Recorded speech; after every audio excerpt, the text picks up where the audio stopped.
जय भोलेनाथ। मेरे भाइयों और बहनों, मैं इस श्रावण महीने के पवित्र पर्व पर भोलेनाथ की कृपा से हम सबका चैनल दिव्य ब्रह्म ज्ञान की शुरुआत कर रहा हूँ। कृपया करके सब सनातनी हमारे सनातन धर्म को, उसके पवित्र विचारों को जनमानस तक प्रसार प्रचार करने में सहायता करो और भोलेनाथ के कृपा के पात्र बनो। जय भोलेनाथ। सूत जी द्वारा शिव पुराण की महिमा का वर्णन।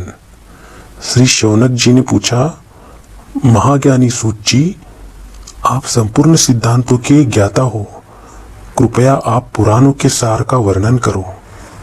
ज्ञान और वैराग्य सहित भक्ति से प्राप्त विवेक की वृद्धि कैसे होती है तथा साधु पुरुष कैसे अपने काम, क्रोध आदि विकारों का निवारण करते हैं। इस कलयुग में सभी जीव आसुरी स्वभाव के हो गए हैं। अंततः कृपा करके मुझे एक ऐसा साधन बताइए जो कल्याणकारी एवं मंगलकारी हो तथा पवित्रता लिए हो। प्रभु, वह ऐसा साधन हो जिससे मनुष्य की शुद्धि हो और उस निर्मल हृदय वाले पुरुष को सदैव शिव की प्राप्ति हो। सूत जी ने उत्तर दिया, शौनक जी, आप धन्य हैं, क्योंकि आपके मन में पुराण कथा को सुनते ही अपार लालसा और प्रेम है। इसलिए मैं तुम्हें परम उत्तम शास्त्र की कथा सुनाता हूँ। वत्स, संपूर्ण सिद्धांत से संपन्न भक्ति को बढ़ाने वाला तथा शिवजी को संतुष्ट करने वाला अमृत के समान दिव्य शास्त्र है शिव महापुराण।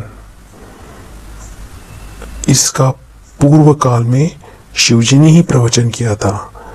गुरुदेव व्यास जी ने सनत कुमार मुनि का उपदेश पाकर आदर पूर्वक इस पुराण की रचना की है।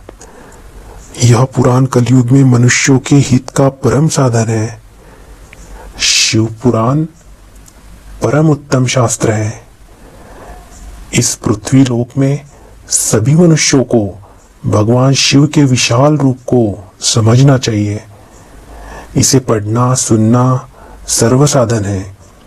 यह मनोवांछित फल को देने वाला है। इससे मनुष्य निष्पाप हो जाता है तथा यह लोक में सर्व सुख का उपभोग करके अंत में शिवलोक प्राप्त होता है। शिव पुराण में 24,000 श्लोक हैं, 7 संहिताएं हैं। शिव पुराण परमात्मा परब्रह्म के समान गति देने वाला है। मनुष्यों ने इसे भक्तिपूर्वक संयम पूर्वक सुनना चाहिए। जो मनुष्य रोज इसे पढ़ता है या सुनता है या पाठ करता है तो निश्चित वो पुण्यात्मा होता है। भगवान शिव निश्चित ही उसे अपना धाम प्रदान करते हैं। शिव पुराण का पूजन करने वाले मनुष्य संसार में संपूर्ण भोगों को भोग कर भगवान शिव के पद को प्राप्त करता है। वे सदा सुखी रहते हैं। शिव पुराण में भगवान शिव का सर्वस्व है। इस लोक में परलोक में सुख प्राप्ति के लिए आदर पूर्वक इसका सेवन करो। यह निर्मल शिव पुराण धर्म, अर्थ, काम, मोक्ष रूप चारों पुरुषार्थ को देने वाला है। सदा इसे पढ़ना सुनना चाहिए। तो आज हमने ये पहला अध्याय पूरा किया है। मुझे बहुत ही आनंदमय अनुभूति हो रही है दोस्तों कि भोलेनाथ की कृपा से हमारे सनातन धर्म प्रसार प्रचार की यात्रा की शुरुआत प्रसन्नता पूर्वक शुरू हो गई है। मुझे आशा है कि आप सब सनातनी भक्त इस पवित्र यात्रा में मेरे साथ होंगे।